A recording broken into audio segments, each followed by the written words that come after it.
Hi Scorpio! Welcome to Amihan Tarot. Ito ay general reading. Pwede ka makarelate, pwedeng hindi. So, kunin mo lang ang mga message na para sa'yo. Paalala, ito ay gabay lang. Depende sa'yo kung paano mo siya i-apply sa sarili mong sitwasyon. At Scorpio, kung napadaan ka sa aking channel, please subscribe, pakihita notification bell, share, like, and comments na rin. So, Scorpio, ito ang reading mo for this week. August 10 to August 16, 2026.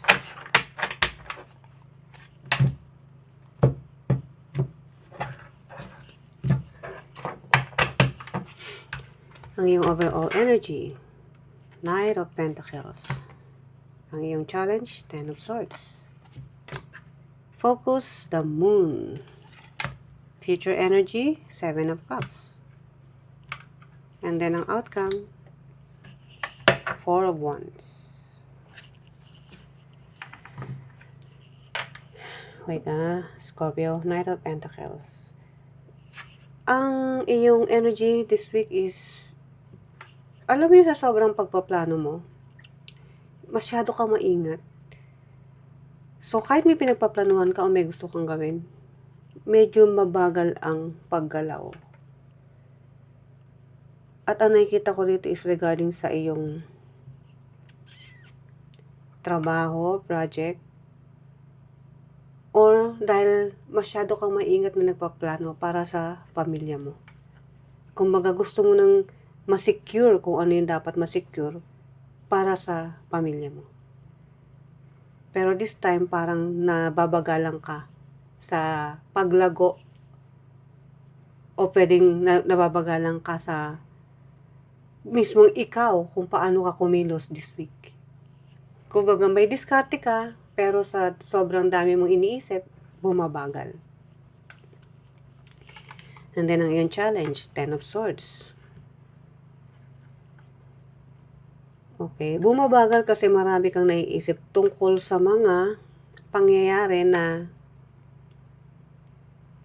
pwedeng, kasi Ten of Swords is ang mga senaryo sa buhay mo na may nagbigay trauma sa'yo, gano'n na lang. Nagbigay sakit or hanggang ngayon nagbigay marka ng kirot o sugat sa puso mo. Hindi ko alam kung ito ba ay from your childhood or sa relasyon na meron ka dati. And then the Moon, ang focus mo. Well, Scorpio, kung gusto mong maging maliwanag at maaliwalas ang araw mo, hindi lang sa sarili mo, kundi sa mga bagay o lugar na pinupuntahan mo or involved ka, let's say sa trabaho.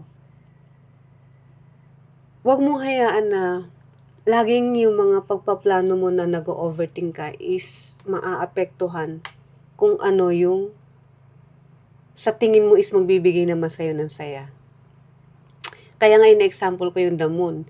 Ito yung mga bagay na hindi mo nakikita, pero sobra ka nag-aalala. So, why not i-focus mo kung saan yung pagpaplano mo, kung ano yung goal mo, doon ka. Kasi, yan yung nagiging blockage mo. Kaya bumabagal kung ano yung mga inaayos mo this week. And then, ang iyong future energy, Seven of Cups. So, in the future, ayan, kaliwat kanan, may mga options ka raw. Choices. Whether anong relationship yan, anong situation yan, mamaya makaklarify natin kung regarding ba sa business, project, trabaho. Okay, and then ang iyong outcome, Four of Wands. Stability. Yan naman ang gusto natin, di ba? Yung may harmony. Masaya lang. Yun yung dapat pagplanuhan na ginagawa mo ngayon. So, wag mo na isama yung mga trauma o mga bad memories sa isip mo kasi nagpapabagal lang, nagiging blockage. So, let's clarify.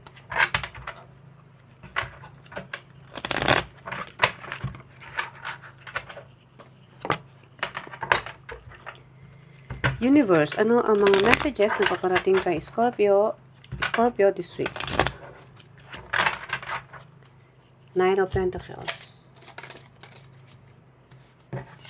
Knight of Wands. Six of Cups, and the Wheel of Fortune. Move forward daw, which is yun yung ginagawa mo. Kasi, kaya pala bumabagal, dahil yung mga iniisip mo na tama ako, at tama din ako sa Ten of Swords, which is yung mga nakasakit sa'yo, is from the past. Kung ano yung mga nangyari sa'yo, maybe nung bata ka pa, na nag-cause sa'yo ng yes, sakit, pero yan yung nagbigay daan para maging matibay ka. So, kung meron ka mang gustong umpisahan, which is the Wheel of Fortune, gawin mo ng may lakas ng loob. Kasi, ito ay isang pangyayari na ipinagkakaloob o inaabot, binibigay sa'yo ni universe para magbakasakali. Dahil itong pagbabakasakali mo is magbibigay ng success or tagumpay kung naka-focus ka sa goal mo. Kumbaga, clear yung mind. Kung ano man ang mangyari, pangit man o hindi, gagawin mo. Kasi, chance nga to na ibibigay sa'yo eh. Which is, once na ang Panginoon o ang universe na ibigay sa'yo ng chance, which is the Wheel of Fortune, i-grab mo dahil kadalasan yan, pinagkakaloob niya dahil diyan ka magkakaroon ng umpisa ng swerte o tagumpay na uumpisan mo sa buhay mo. So, yung tibay at experience mo na nagpatibay sa'yo is yun din ang magiging puhunan mo para magkaroon ng lakas ng loob. Okay. Ten of Swords. Yung challenge.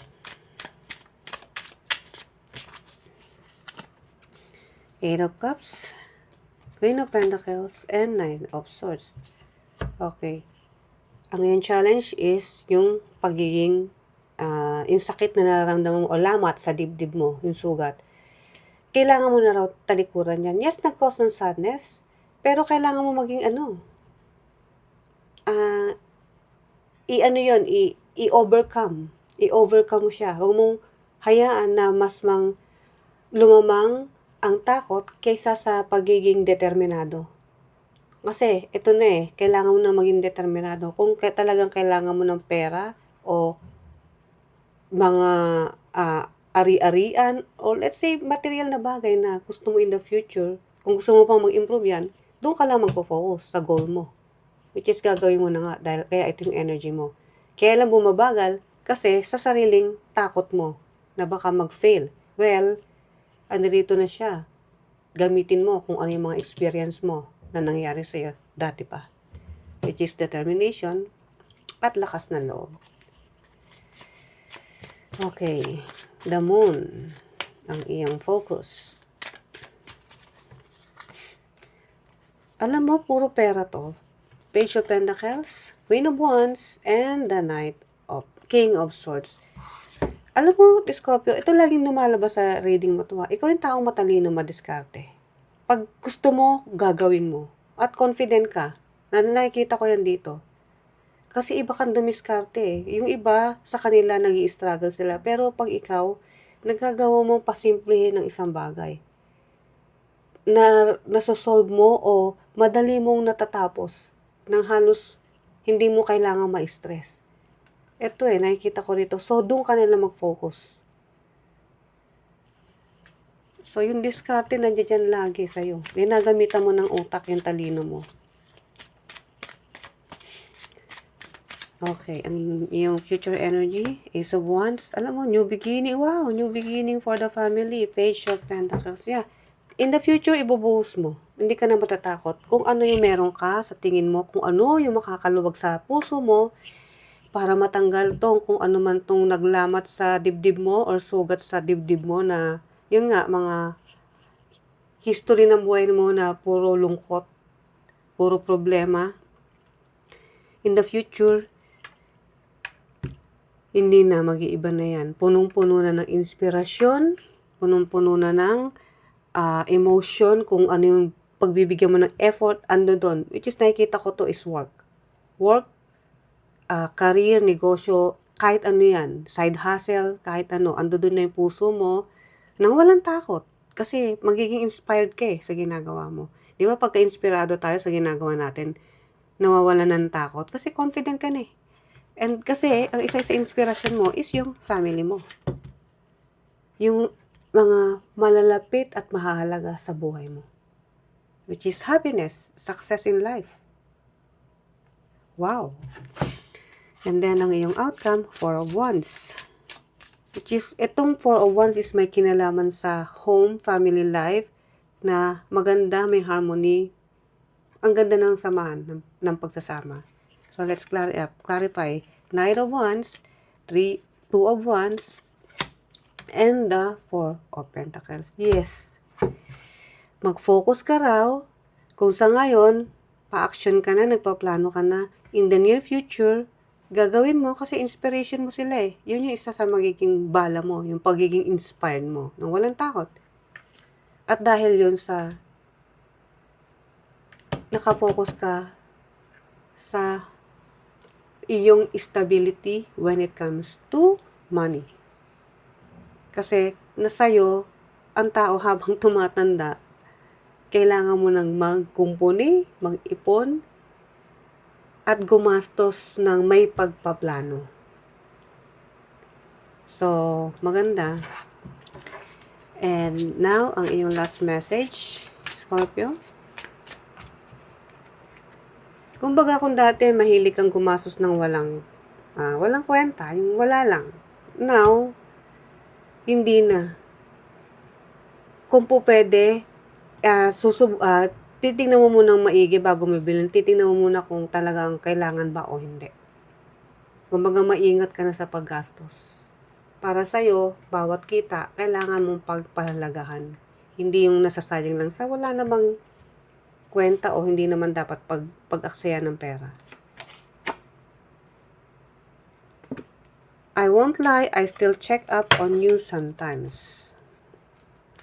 Meron ka bang iniisip, Scorpio, bukod dito? Kasi may mga alaala na sumasagi sa isip mo eh. I don't know kung sino man to, maybe kamag-anak mo, maybe nasa abroad ka. Or maybe merong tao sa abroad na mahalaga sa buhay mo, pero iniisip mo pa rin. Okay, kung sino man yan, pwedeng ito na kaya ka na-inspired ngayon kasi may paglalaanan ka, which is ito na lagi mong iniisip. At concern ka kung sino man ito. Maybe romantic partner. Kasi yun ang focus mo eh. Magkaroon ka ng pera, stable na sa financial para sa iyong future. So, maaaring siya to na mahalaga or importante sa buhay mo.